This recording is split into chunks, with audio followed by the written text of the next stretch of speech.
Ciao ragazzi, bentornati sul mio canale. Oggi, con l'occasione che abbiamo cambiato con il mio amico Daniele i freni, quindi abbiamo cambiato le pasticche alla macchina e in generale abbiamo rifatto il tagliando alla macchina, oggi vi facciamo vedere come abbiamo fatto noi a sostituire l'olio del cambio. Vediamo. Innanzitutto salutiamo di nuovo Daniele. Ciao ragazzi. Come avete potuto ben vedere, le mani già sono belle zozzette perché abbiamo fatto altri lavoretti. Allora, per cambiare l'olio del cambio, innanzitutto andiamo a levare il cutter che un po' ci impiccia, e poi Dani, se fai luce, mostriamo il tappo che sta lì in mezzo, e quello lì sarebbe il tappo di carica dove noi andiamo a rimettere l'olio del cambio, e dopo vi facciamo vedere che olio abbiamo comprato per il top. Soprattutto importante, vi mostriamo da dove andiamo a scaricare l'olio. Allora, innanzitutto abbiamo levato il carter sotto del motore, come potete ben vedere si vede cambio e differenziale. Ecco il tappo di scarico. Allora ragazzi, importantissimo, abbiamo messo un po' di svitol, diciamo, sul tappo per fare anche un po' di impurità, per andare a svitare il tappo di scarico. E poi abbiamo visto che sia per mettere la chiave, insomma per inserire la chiave, che per scaricare l'olio, ci impiccia questa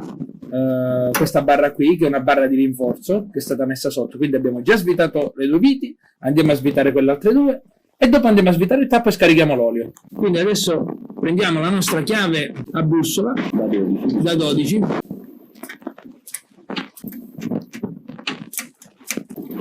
Ecco qui.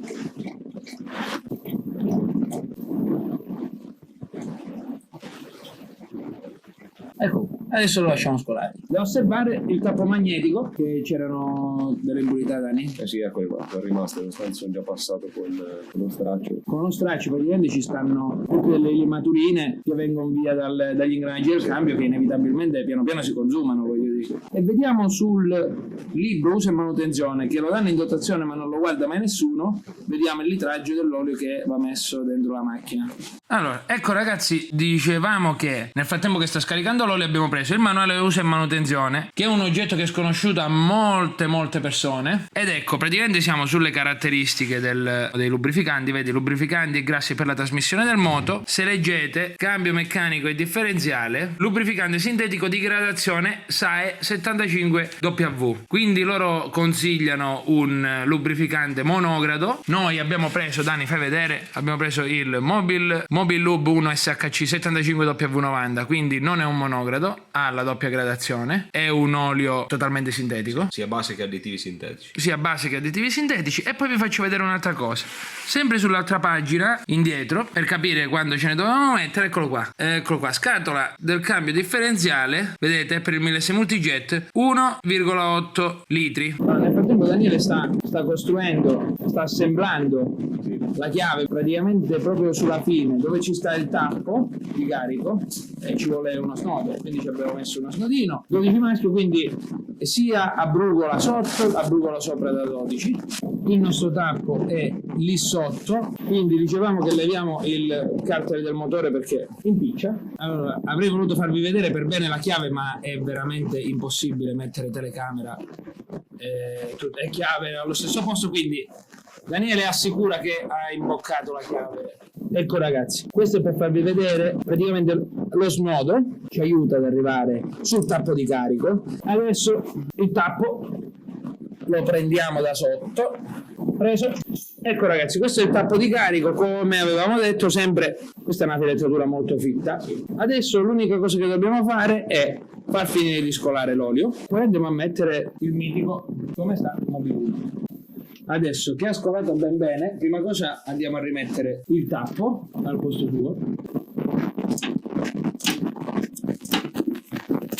Adesso leviamo, logicamente cerchiamo di pulire il più possibile perché l'olio ha sporcato, poi andremo fuori una volta fatto tutto e lo puliamo con la lancia in modo che rimane tutto pulito. Adesso che abbiamo rimesso il tappo di scarico, riavvitiamo questa barra antirollio che insomma impicciava un po'.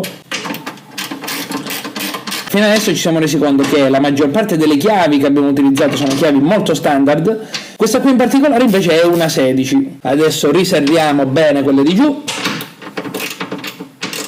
Allora, per quanto riguarda il rabocco dell'olio, Daniele ha studiato un attrezzo che adesso vi mostro, e sarebbe un bel imbuto con un tubo che va a finire nel tappo di carica. Allora ragazzi, Daniele da sopra inseriva il tubo e io invece da sotto con la mano. Se avete la mano troppo grossa non vi ci entra. Abbiamo messo il tubo dentro il foro e adesso niente, andiamo a inserire l'olio e vi faccio vedere come facciamo. Ecco qua, adesso che è entrato il tubo e io con la mano l'ho inserito all'interno del tappo di carico, quindi adesso il tubo è dentro e noi possiamo tranquillamente inserire l'olio. Quando si dice lavoro di squadra. Eh sì, ma questo è il lavoro che va fatto in squadra, se no la vedo dura. Da solo si fa, Daniele? No, tostissimo. È tostissimo, mi sa. Dicevamo da manuale 1,8 kg. Questo qui non è come l'olio motore, ha i suoi tempi. Eh sì, e un olio più denso. Assolutamente sì. Viscosità 90 rispetto al 30 del motore è tre volte tanto. E quello dell'olio a confronto era proprio acqua, era. Forse gli vogliamo troppo bene a ste macchine, forse. 200 ml rimanenti. Quindi 200 ml rimanenti significa 1,8 kg introdotto nella scatola del cambio, olio nuovo, meritato, perché... E adesso facciamo scolare per bene. Adesso ragazzi, per rimettere il tappo, abbiamo pensato che, come ho messo la mano per aiutare Daniele a inserire il tubo nel foro di carica, andrò da sotto con la mano, impano leggermente il tappo, poi rimettiamo la chiave con lo snodo da sopra e riavvitiamo il tutto. Bene amici, sono veramente contento che avete visto il video fino a questo punto e spero vi possa essere d'aiuto il fatto che vi abbiamo mostrato come abbiamo sostituito l'olio del cambio. Quindi vi saluto e alla prossima. Ciao ragazzi! Importantissimo ragazzi, dopo aver effettuato i tagliandi, l'importante è accendere sempre i motori. Vero Daniele? Assolutamente sì. Questo va a carbonella. Ciao!